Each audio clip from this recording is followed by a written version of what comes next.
And then we try not to be overprotective, but I'm like, is that normal overprotective mom? Or is that mom who's lost a son overprotective? So I'm trying to balance without giving him more weight on his shoulders too.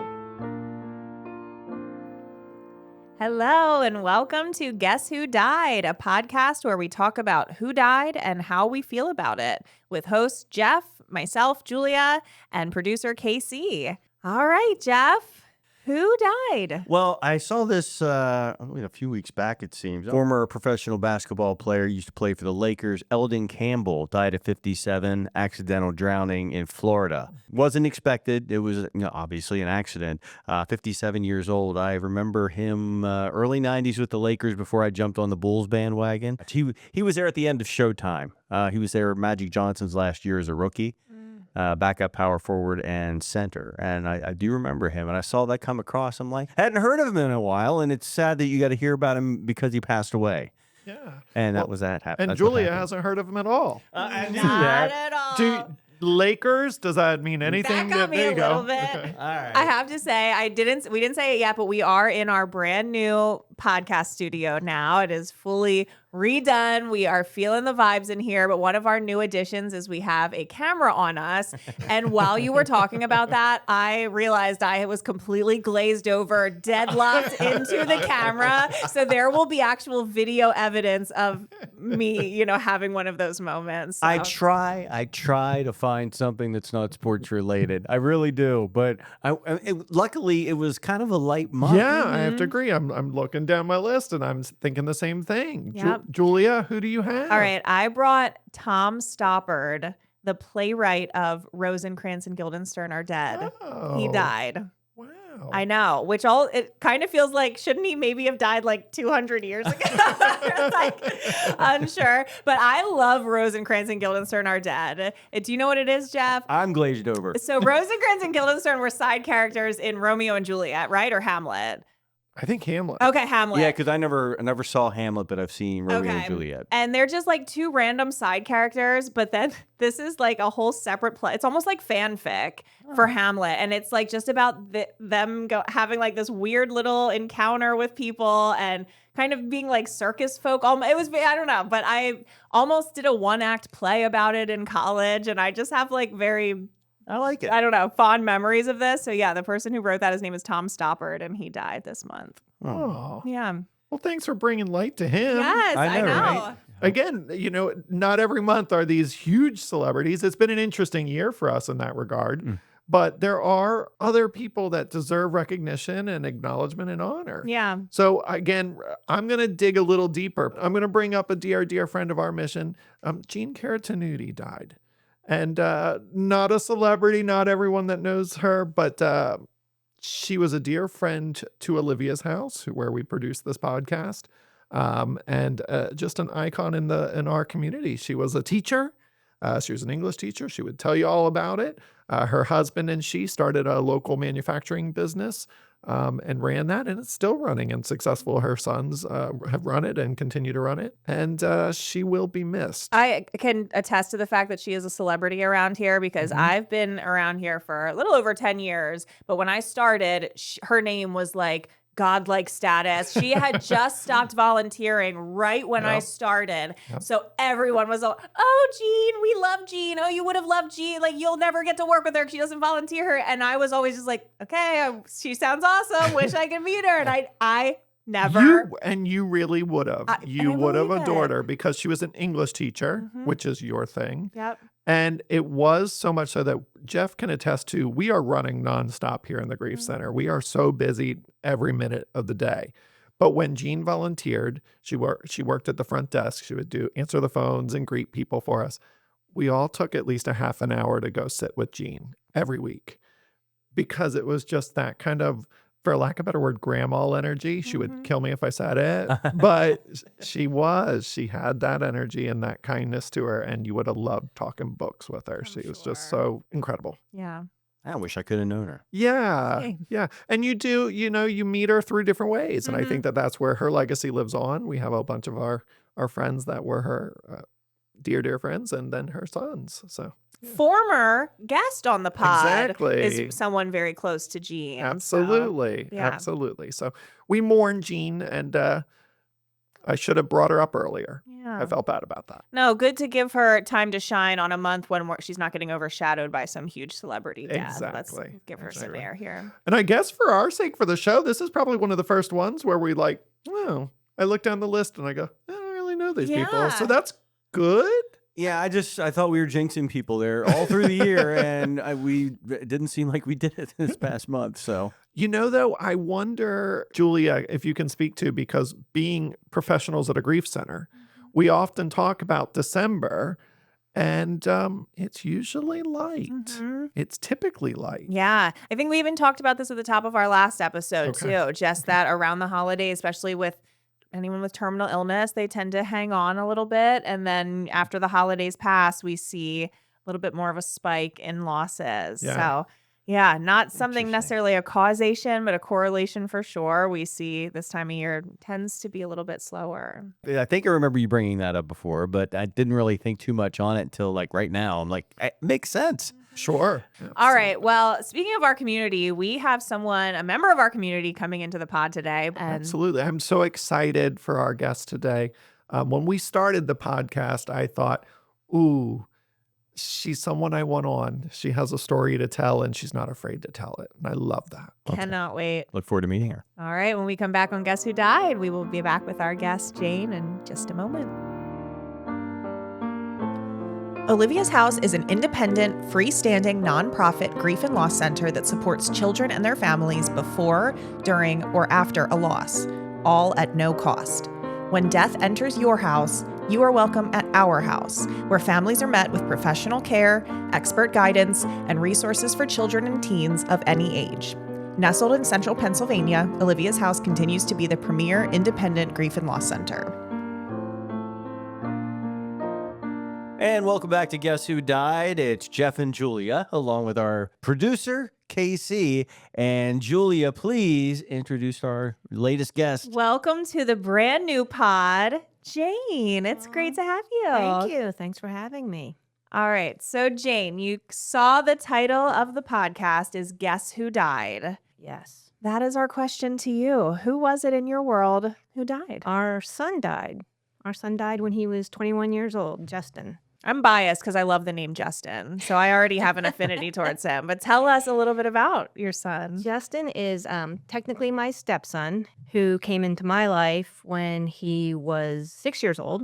And it was, doing this stepmom thing, being a bonus parent. And then That's a journey in and of itself. it is like, it's something that I say now. I'm like, I wish I would have gotten some counseling for that in a good way. Like, I would have had some role models or something in that area. Because, when you're parenting your own child, you're like, you feel good about making those mistakes. But when you have just learning as you go and you're stepping into it, and you really are stepping into it. Yes. Yes. But Justin died when he was 21, and he was still with us in our house, and it was a kind of a very brutal. Trying to think how the best way to say it was. We were like, I was driving home and I heard the report on the news. So I heard, don't go down such and such road, there's an accident. I'm like, okay. I just kept hearing it. I kept hearing about this really bad accident on the road. And then we took our youngest son and we're going to go to church, and we got routed around this really bad accident. And that bad accident was the accident our son was in. So even though on the way home, we were still routed around the accident. Wow. So on the way to church, attended church, on Yes. the way home. Yeah. Wow. And it was an evening special event. Yeah. So it was during October. It was like a harvest festival. Did you have an uneasy feeling as you kept getting rerouted and hearing this on the news? Yeah, because the day before, Justin had said, I'm going to come home tomorrow night, Jane, and we're going to talk. I want to go over some like my ideas about college. I think I miscalculated some things, and I want to talk about getting back into school and college. And I'm like, okay, that's fine.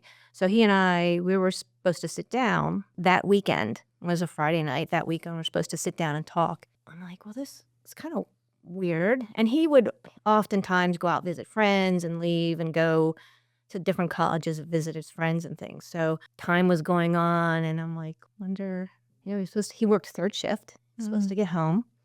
I'm like, well, that's weird. And Craig, my husband, was like, he really had a bad vibe. And I was just like, okay, something's not quite, but that's not, don't read anything into it. Don't get ahead of yourself. But Craig, he'll tell you, like now he'll say, I have had a bad vibe about it. So looking back, it was interesting. The person who took the 911 phone call knew us.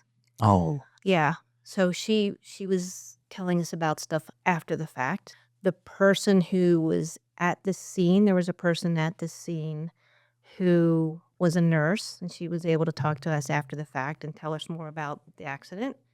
At your request, did you ask for that, or? I forget. I think Craig got in touch with her, and she volunteered that information.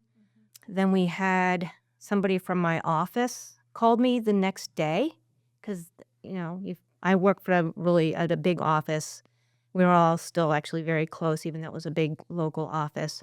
And another person called me and said, I was routed around that. And not only that, I had a friend who, the impact of the accident, that person was in that lane or knew about it. So we had all this other information coming into us about really what happened. Basically, our son fell asleep behind the wheel. He worked third shift, was coming home from work, but he had gone out with some friends for a little bit and was running errands, and then was on his way and fell asleep.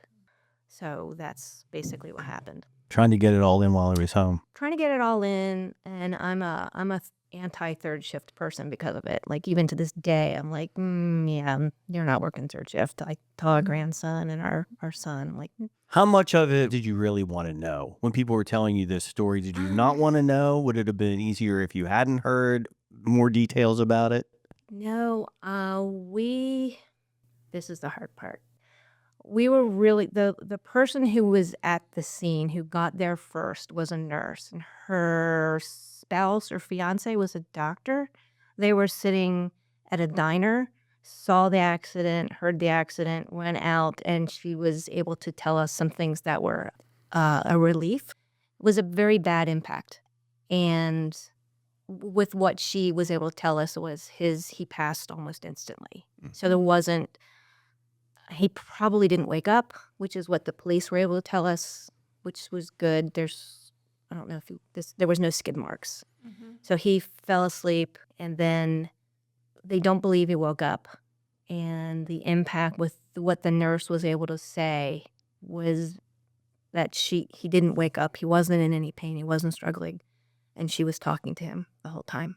Wow. So from some of our experiences talking to other people who have had loss, we took away that what we knew was comforting to us because we had some answers. So that was helpful. This is a powerful story and a lot of, details that are still, after all these years, so fresh. While others, not so fresh, and that's okay. Exact dates or years, that's totally okay for that not to be what sticks in your brain. But I'm curious, with this specific type of loss, what was specific about it? What did you notice as you were going through it that set you apart from maybe someone who was mourning the loss of someone who had cancer or something like that? If you're mourning the loss of cancer, you think you grieve in a different way. You get to grieve in advance and process in advance. So my first year was shock, and then my second year was grieving. And everyone says the first year's the hardest, but I didn't really start to really grieve until my second year. My first year was just, I couldn't function very well.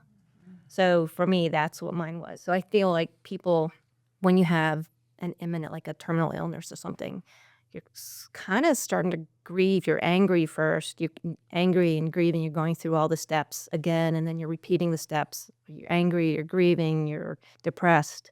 You just wake up the next day and you're like, do I want to get out of bed? Do I not want to get out of bed? Do I really care if I get out of bed? Don't know. Take it minute by minute. Take it second by second. So for me, that was what it was for us. I'll tell you a weird thing was, so when someone dies suddenly, people come to your house and they are wonderful and generous and they bring you food and they comfort you and they grieve with you and they share with you. And at the time, we had this really stupid, uncomfortable couch. Bear with me. So I tell my husband, like, we have all these people coming over, which I need this. So this couch is driving me crazy. Let's go get a new couch. So, okay, we go get a new couch. We pick it out. And I'm like, as we're driving home, I'm thinking, how am I going to get this couch in the house? I'm like, well, we'll ask Justin. No, you're not. He's not here anymore. There's no, like, he's the reason we're getting a new couch so that we can have people into the house to be comfortable to grieve with us. And I can't. So your brain doesn't register someone's missing. And it's hard to explain that to people who haven't had that loss. And I tell people, I'm like, here's how I will equate it to you. Is if you see someone walking down the road and they look like they're walking and they're doing great. And then you find out later they're missing a limb, they're missing a leg or something. And people who are missing limbs usually have nerve damage. So that limb that they no longer have still itches and hurts, but that limb's not there anymore. But to everyone else, they look normal. And that's what grieving is. Like, I know I look normal to people, but I'm kind of missing something that's supposed to be with me, that I'm supposed to have. How has it affected you as a parent to your other son? We are much more protective without trying to be more protective. We still, to this day, he's 30, even yesterday, and like, well, when you get home, text us. And he does the same thing. And if he forgets to text us, we all mutually kind of freak out. So it's like a big family rule. We always text, did you get home okay? And then we try not to be overprotective. But I'm like, is that normal overprotective mom? Or is that mom who's lost a son overprotective? So I'm trying to balance without giving him more weight on his shoulders too. Because he was how old when his brother died? He was, I'm going to say 6 or 7, because we have a year delay before we go through grief support. And that was at age 8 or 9. Okay. Yeah. Okay. So, yes. It's a young That was age. tough. Were they close? Yeah, very close. Very close. That age difference there of, you said Justin was 21 and 6. I mean, that is the most special because it's like you just get to have fun. There's no like annoying, like if you're 15 and 11, you're so annoyed with your 11-year-old sibling. They're so uncool. But 21 and 6, that's fun. Yes. That's fun. Yeah, Oh. it was great. Yeah. But then also very unique, I imagine, growing up and continuing to live in a bereaved family where you are now at 15, and I don't remember what it's like to have a brother who's alive, but my mom does or my dad does. And how was that moving forward? Moving forward was tough. Oh my gosh. Because what we had to learn was that children do not grieve like adults. So after like 3 days of not having Justin, I was kind of freaking out because our son Quinn was out playing in the yard, and I'm like, well, first of all, we were such a mess that he went to a neighbor's house, which was a good friend, and he spent the night there, 1 or 2 nights there, and then came back home because I literally forgot to feed him dinner one night. I was like, oh my God, I forgot to feed our son, because I just wasn't functioning. So he went with a neighbor, and after a couple of days, she came back. I'm like, okay, I think I can remember to feed this child now, and we'll do that. And then I couldn't wrap my head around why he wasn't grieving the way we weren't grieving. And that's where getting grief support was such a big deal, because then we learned children grieve differently at their own pace and in bite-sized pieces for their maturity group. So that's great to know that, except that every time he hits a milestone and an emotional growth period, he grieves over and over again. So for 20 years, he's grieved over and over again, and it's painful. So when he got into junior high, and the school knows about it, so there's all that support system, which is good. But when he goes into junior high, when he goes into high school, when he learns to drive, which he didn't want to learn to drive right away, and then when he goes off to school or any big milestone in his life is really tough. When he hit age 21, when he got married, when all of my nieces and nephews get married, when we all have more babies added to the family, it's all new grieving because we think, Justin would be at this wedding, he'd be at this baby shower, he'd be at Quinn's high school graduation. And so we all go through that, and Quinn especially, that's 20 years of grieving again, like over and over and over again at a different maturity level. As a brother and as a family, how have you carried his memory forward with all those things? We talk about Justin all the time, like we do. We've all gotten like tattoos, pictures are hanging up. When we do have those family events, we talk about Justin all the time. And I'm very careful to try and make people not be uneasy about talking about Justin. Sometimes we have new friends or new family members into the big herd that is my family. We talk about him, and don't be upset. I'm not going to break down, I don't think. So we talk about him all the time. We have, on his birthday, we would still have birthday meals. Steak with a special sauce that he liked, and strawberry pie, and Those rituals that they don't talk about. make the pain go away, but it gives us a place to know this is what our family does. Yep. When someone we love dies, we remember them through food. Yes. I have to hear about the tattoos. What are the tattoos you have? Ours says love life. So Justin had a tattoo that said love life. And then I went out and got a little love life on my leg, and Craig has one.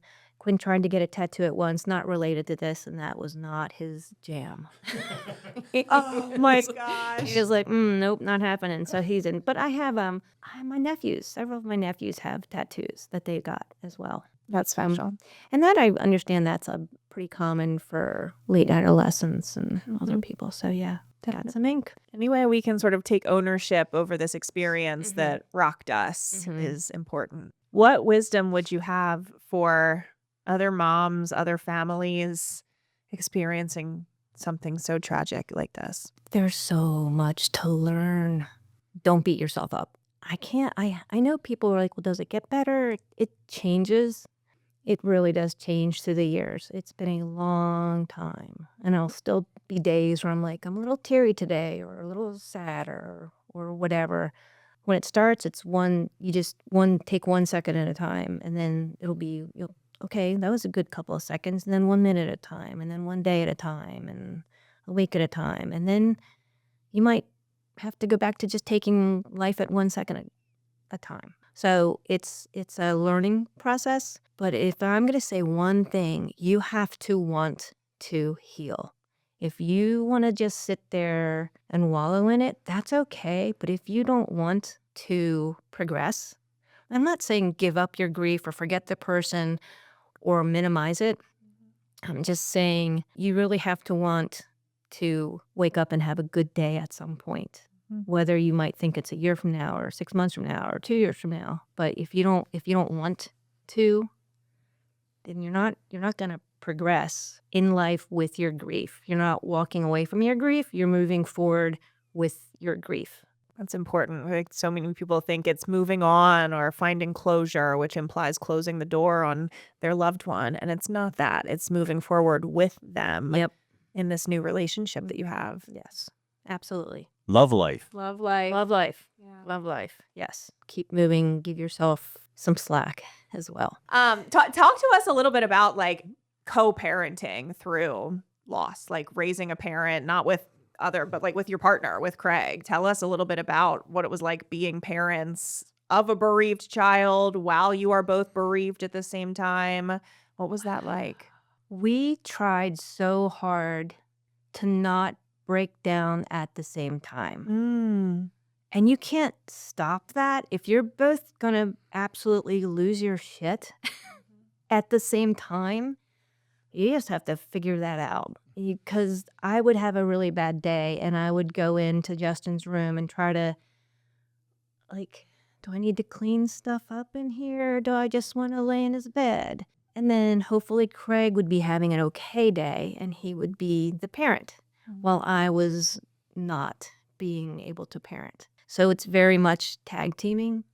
And then sometimes it's like, okay, we need help. So somebody, and luckily I have a big family. We had good neighbors. We had, a good church, and there was a lot of that. So So Justin died on a Friday and Halloween was on Sunday. And we had arrangements with Quinn to go trick-or-treating with friends. And they were like, do you want to? Do you not? And I'm like, listen, I can't not let, I'm a mess. I can't not let Quinn do something when he looks like he wants to go do something. So please, you parent our child for a little bit.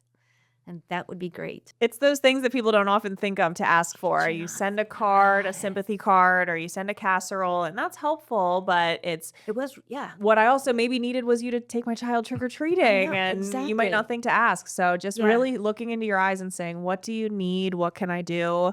You might get an answer that surprises Tell you what is, I want, when you're grieving, you want to, as an adult and a responsible person, you want to do everything yourself, but don't be an idiot. I mean, honestly, ask for help. When you ask for help, you're letting other people do something really good and giving them the opportunity to feel good about themselves. You're giving them a gift. So the more you say, yeah, I'm going to take your help because I need it, and I'm not so arrogant as to think that I don't need it, and I recognize that you're going to feel really good about yourself. Because think about when you try to give someone something and you feel good, you want to help, and you're robbing somebody of that opportunity if you don't let them help you. I love that mindset. It's so true. We oftentimes will, I got it. And we love the nobility of doing it all by ourselves. But you're right. It is a gift that we give to someone else by letting them help us because, you said it perfectly. It gives them the good feeling. They want to do it, and especially after loss. And that's why oftentimes my advice will be set that alarm in your phone for 6 weeks, 6 months from now, reach out to this person and ask them what they need, and then just follow through, whether it's trick-or-treating or a casserole or anything. Yeah, one of our friends lost their son just prior to a year or two prior when we lost Justin. And they came over, they called us and said, we get what's going on for you right now, and we'll be over in a couple weeks when no one else is there, and we will have quiet time. And I'm like, that's kind of true too, because I mean, even for weeks we had people in and out, and we did. And then all of a sudden you don't have people in and out because they have to get back to their lives.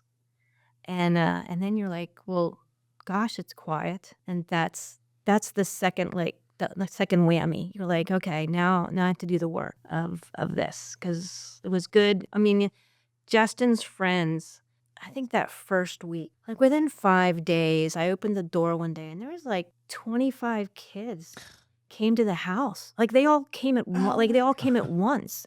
And they had these like 10-foot subs that you get from the sub store, and they just came in, and I was like, ooh, wow. So they just came in, and the whole house opened up, and they were all sharing stories, and it was amazing. It was awesome, and we learned things that we didn't know before about, Wow. some stuff that was going on, and they just came in, and we came into his bedroom, and we gave them, Justin had tons of T-shirts. We gave everybody like memorabilia T-shirts. Oh my gosh. And Oh, man. so that was really cool. So as weird as that sounds, It sounds like a scene from a movie. It really does. it was so weird because we were just sitting there. It was absolutely quiet, and then the doorbell rang, and it was a parade of 21-year-olds that came in, and they all had tattoos that they had gotten. Oh, I will have. I love So they were all in there showing us these tattoos that they had gotten, and we have these pictures of all these kids with tattoos, and they're sitting on the floor, they're in the hallways, they're laughing, they're crying, they're talking, they're eating these subs that they brought. It was crazy. I They're can talking just to see Quinn, that. and it was Little so Quinn. cool. He had like 20 big brothers that night. It was awesome. I bet that was so special for him. Yeah, it was a big deal. Yeah, you can picture Jeff and Casey having been a young guy. I could just see them like, hey, dude, you want to go over to Justin's parents' house and let's take subs and we'll just tell stories, and then never telling you that's part of the plan. They just were so proud of themselves and worked it out. And They did. They just came over. All these kids. I could see my friends would have done the same for my mom. She was a Kool-Aid mom. Yeah. Oh, there you go. Yeah. They were always there. So Yeah. she would have loved to have had them come through the door like that. And I bet just was sharing that amazing. story probably still brings warmth to your heart. It does. It's so cool. I will say it was funny. My mother-in-law was told us one time, and she said, I heard some people bad-mouthing young kids today. And I got right up in their face and I'm like, no, these kids from this generation are awesome. And she was relaying this story of everything. I'm like, whoa, mother-in-law, that's pretty awesome, man. You're hardcore. Funny. So she was like standing up for the youth of the moment. Love it. Yeah, Not so bad after all. it's pretty awesome. Oh my gosh. So yes. All right, Jane, what would be one last final either story about Justin or a Oh thought my for gosh. people? It Or was like I walk down memory lane here. yeah. Like again, if you're struggling, reach out and write it down. Like I kept a journal. This is one of the things I did. So I kept a journal of everything that happened, everyone that came to the house. And I started writing down like, here's something I remember today. Like, and it was weeks, maybe months after he had passed. And I forgot that he didn't like cheese. This is gonna sound dumb. Okay, bear with me again. So I forgot that he didn't like cheese. So I'm writing in this journal and I'm like, I had the biggest breakdown today because I forgot you didn't like cheese. And I'm writing this in this journal. And I'm like, it's so weird. But you got to give yourself some space. You're going to forget things. But I wrote everything down, things that I'd forgotten, things that I remembered.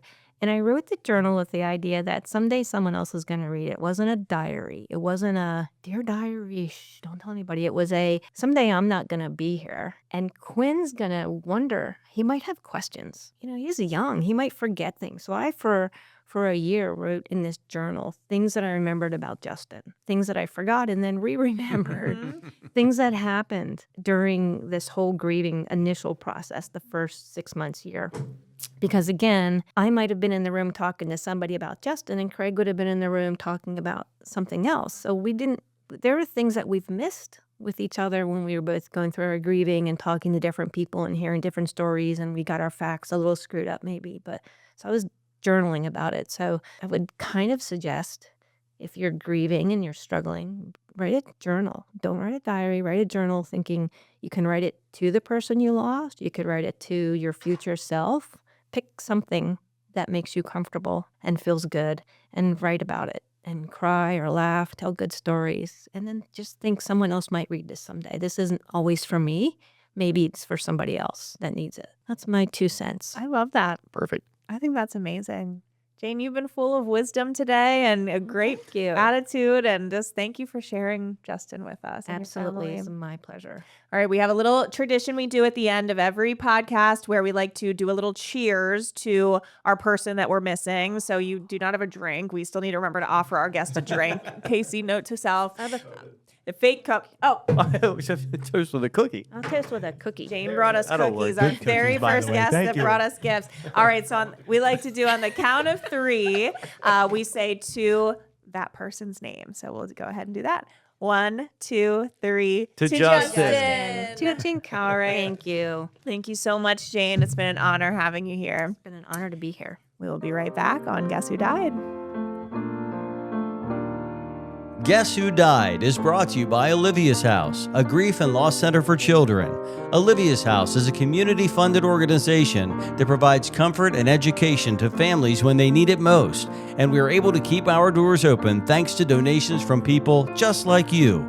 Find out ways to support or get support from Olivia's House by visiting www.oliviashouse.org. All right, we are back in the studio. How was that talking to Jane? Isn't she just fun? I can't believe I haven't met her until now. I know. Big, much like in the intro, talking about Jane Caratanuti. Jane is a force to be reckoned with and brings such an interesting story. My God, right from the start, just about like driving around the accident twice, being rerouted, and then we're living in a small town, having a bunch of people message you. I was in the lane across the street, you know, all the way down to being able to connect with the nurse that was with him for his last moments, or, you know, that's intense. Well, my fear, we had an earlier podcast where somebody had seen on the news there was an accident and it turned out to be their son. And I'm like, please tell me, I'm thinking, don't tell me you didn't find this out on the radio or on the news that you had lost your son, Justin. And luckily that wasn't the case. And that always, you know, makes me a little uneasy. And that's why when I was on the air, I was very careful not to say exactly what's going on. I just say, like with the police officers we lost, I'm like, there's a situation with the police, steer clear of that area. And I'm very careful about that. And it made me so nervous, but I'm happy that she didn't find out that way. Yeah. Yeah. I think it's interesting she said about how she and her son now they're just all anxious about not, if you don't get the text saying I'm home safe. And I can very much relate to that. Growing up in a bereaved household, there is just this extra layer of anxiety of just, I'll echo that as well. Mhm. Yeah, we had that up in our family. It always was, I'm 40 and I text my mom when I'm in safe. Yeah. And I'm really the one that's the most anxious. Actually, now that I think about it, it's not, no one else is really that about me, but I'm that about everyone else because I'm the one that had the loss. It was my dad. So I'm always like, if you don't text me, I'm freaking out. So yeah. I'm mindful of that when especially in the wintertime when I'm coming over from visiting family in Chambersburg, I'll, let my sister know I got here okay. And, I'm good. So, it's good to check in regardless. Yeah. I loved how Jane was talking about when they needed the couch moved when all the visitors were there, and that Justin is who they would have called to move the couch, but he's the reason all the visitors were there. And I thought that is such a common thing we hear where and much like you, Jeff, I can imagine with your mom, it's like, well, that's the person I would go to help me through this loss. My heart is broken. I'm hurting. I want to go to my mom to help me. And oh no, she's the reason that my heart is hurting. And that just reminded me that so much of the couch being that tangible reminder. And yeah, it probably still happens to her to some degree. I'll still be watching football on a Sunday and feel like, got to call mom. Wait, you catch yourself. You don't say it out loud. You just catch yourself. And especially with a sudden loss, that's going to be probably more prevalent. Absolutely. It just shocks your brain so quickly. It's harder to adjust. My chill moment was when the friends showed up when the house was so quiet. And all Justin's friends showed up with subs and sat down and told stories. That was amazing.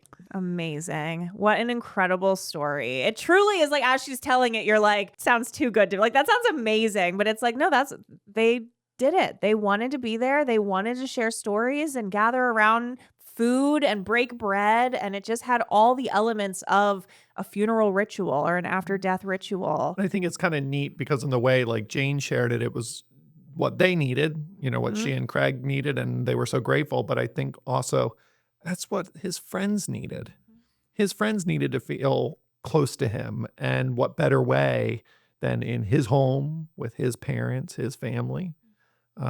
She made comment about going into his room. So it's not like it was some scary taboo closed door that no one, it was, this hurts, but let's do it. Let's sit on his bed. And can you I can so see in my mind's eye this story unfolding and Jane being like, here, take his shirts. I want you to have his shirts. Like, it's just, it's magic. I know, like merch at the Justin gathering. Like that was my chills moment when she handed out the t-shirts. Yeah. Like she called it memorabilia. Yeah, memorabilia. Yes. That's what she said. Yes. And that is so cool. I love it. Yeah. That is something that those friends likely still have, and just for the rest of your life, that ratty t-shirt that comes with you every move, every household. Oh, that's my friend Justin's. His mom gave that to me. You know what I mean? That is beyond. Yeah. So important. Jane talked about Quinn, her other son, mourning and reprocessing the loss at different developmental ages, because that is something that we teach all the time. And it's almost hard to teach because oftentimes parents are so hyper-focused at where their kids are at right now, and we have to help them, and they've had this loss, and they're quote-unquote struggling, which struggling often just means hurting, and there's no amount of professional help that can take away hurting. Exactly, feeling. But, that education of, we will support you now, and we got you, and we're going to be there with you through this. But it's also going to happen 8 years from now on a Friday night at football. And it's going to happen 15 years from now when they're graduating from college. And it's not just that it's going to hit them. Jane said it perfectly. They are going to reprocess it. You're going through this bereavement process all over again as a now 21-year-old whose brother died 15 years ago. And I've never met him, and now I'm how old he was, and soon I'm going to be older than he was. And that is a process unto itself. So she spoke beautifully to that. I was really grateful that she shared, and I hope people take away from this too. She was mourning, but to recognize, oh, my child is mourning differently. I think so oftentimes we think we all do it the same way, and that we couldn't be further from the truth. So to have that awareness, and after that moment to go, oh, I need to think about this differently. What a great parent and taking that. So, we do film this at a children's grief center. It is what we do day in and day out. And sometimes it feels elementary, but when you're in that moment and you can't put your next foot in front of each other, to have someone tell you, here's what your child is thinking, here's how we can help him. Huge. And step parents love their stepchildren. I mean, sometimes we butt heads. I've been through that, but they love you. When she said that Justin was her stepson, I was like, oh, okay. So how was that relationship? How, was it tough? She admitted how tough it was being a step parent, but they were close, and that can happen, that was like his real mom. Justin was her son. Yeah, there was no question about that, and I love to hear that. Yeah. I think that's why the language really has changed around that over the last couple of years to that idea of a bonus parent. Yes. And that is where, because step parent has that negative connotation where in your brain you just go, oh, okay, but so it's a step parent. Oh, okay. Jane said it herself. She gets that reaction. She said that off mic. I will sometimes get that. Step parent, not a real parent. But a bonus parent is just that. It is an extra parent, not dad's wife, not mom's boyfriend. It's an extra caregiver and guardian to love you and provide you that love. And even just back in my day, it was still like, you can't have a sleepover at your friend's house because that's her mom's house with her stepdad there. It was like really this taboo pretty recently. So I think using that language of bonus is different. It has a bigger implication, and that speaks highly to Jane's relationship. Yeah, and I think, again, continuing to hear stories from people who are different than us, but who can share this dynamic and this perspective. And like we said, Justin is Jane's son. And No they question. continue to talk about him and share stories about him, and that's what you do. Yeah. Nothing wrong with that. Absolutely. What a great guest. What another wonderful episode. Excellent episode. First one in the new pod, but first of many. We're excited to keep coming back at you with more. So A little cookie powder on it. Break it in a little bit here. we're not going to talk about the ratio of how many cookies we're eating. No, we won't do that. Add up how many cookies everyone else ate, and I ate more than that myself before we started recording. I was hungry. Yep. All right, everyone. We will see you back next month, and thank you for joining us again. Join us then to find out who died. Guess Who Died is an Olivia's House production, sponsored in part by the M&M Lissauer Family Foundation.